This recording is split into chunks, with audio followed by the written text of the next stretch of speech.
nagtitiwala sa ABS-CBN News and Current Affairs. Sa ulo ng mga nagbabagang balita. Iba't ibang problema at solusyong pangkapaligiran tinalakay sa isang ecological summit. Cardinal Rosales nanawagan sa mga Batanggenyo na magkaisa para sa tipi ng Taal Lake. 17 fish cage sa Taal Lake pinagbabaklas. Mahigit 100 illegal na fish cage kailangan pang baklasin sa mga darating na araw. 10 taong gulang na babae, minules siya ng 16 anyos na pinsan. Ilang bayan sa Batangas, 16 na oras mawawala ng kuryente sa linggo. NGCP, naka-yellow alert status pa rin. Battlefield 2, humihingi ng suporta sa malalaking industriya sa Batangas para makatipid sa supply ng kuryente. At isang device na gawa ng isang Japanese company na nakakabawas umano ng polusyon at tipid sa petrolyo, ipinakilala.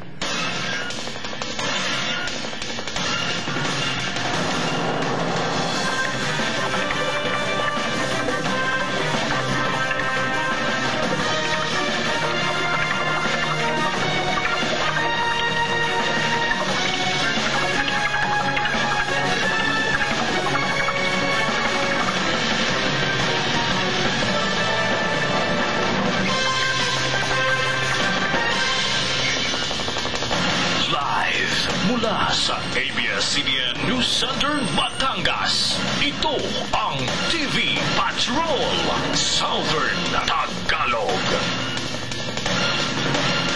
Magandang hapon, Southern Tagalog. Kami ang mga patrol ng Pilipino. Nagbabalita at naglilingkod sa inyo sa Timog Katagalugan. Pagmimina, pangangalaga sa yamang tubig tulad ng karagatan ng Batangas at ng lawa ng Taal. Ilan produkto ng isang Japanese company na makakatulong umano sa pagbawas ng polusyon sa hangin, dinala sa Pilipinas. Nagbabaga pa rin ang mga balita sa pagbabalik ng TV Patrol Southern Tagalog. Babae. Ipinakilala ng isang Japanese company ang kanilang produktong solusyon daw sa polusyon sa hangin. Kaya umano nitong linisin ang makina ng sasakyan at bawasan ang maiitim na usok na ibinubuga nito.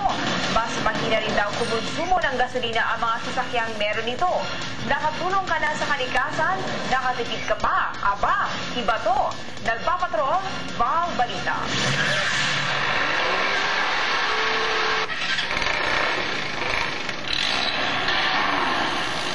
Isa ang smoke belching sa mga dahilan ng polusyon sa hangin sa Pilipinas.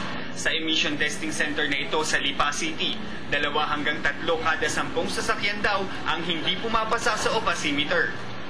Kalimitan yung mga diesels and yung mga private, yun ang nagiging problema nila.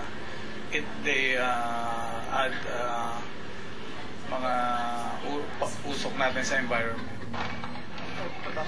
Dinala ng isang Japanese company sa Pilipinas ang kanilang produktong makakatulong umano sa paglutas ng polusyon sa hangin.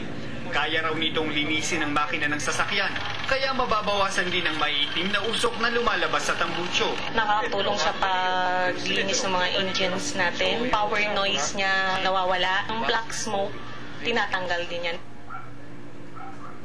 Para masubukan ng produkto, isinalang sa oximeter ang pickup na ito, kung saan umabot sa mahigit 3.5 ang resulta, mas mataas kaysa sa standard na 2.5. Pagkatapos, ikinabit ang device sa battery at tangke ng gasolina.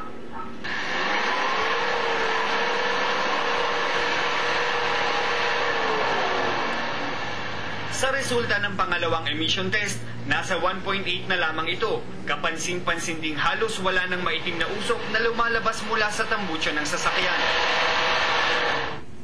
Yung emission niya na makikita naman sa mga testing sa mga demo na nilagay ay halos 50% na pinaksak ng mga nilalabas na masamang usok ng makina.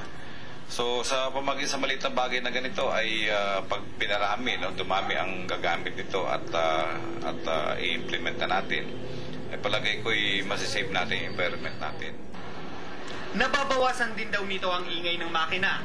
Mas tipid din umano sa konsumo ng gasolina o diesel ang mga sasakyang may ganito. Isang limitasyon ng device na ito ay maaari itong masira kapag nabasa ng tubig. Kaya kung ipapa-car wash ang sasakyang may ganito, kailangang may balot at tiyaking hindi mababasa, lalo na ang bahaging ito na nababalutan ng copper wire. Pwede sa kahit anong uri ng sasakyan ng nasabing produkto. Hindi pa naman nakakapagdesisyon ng kumpanya sa presyo nito, pero target na nilang ilabas ito sa merkado sa Agosto o Setyembre. Val Balita, Patrol ng Pilipino.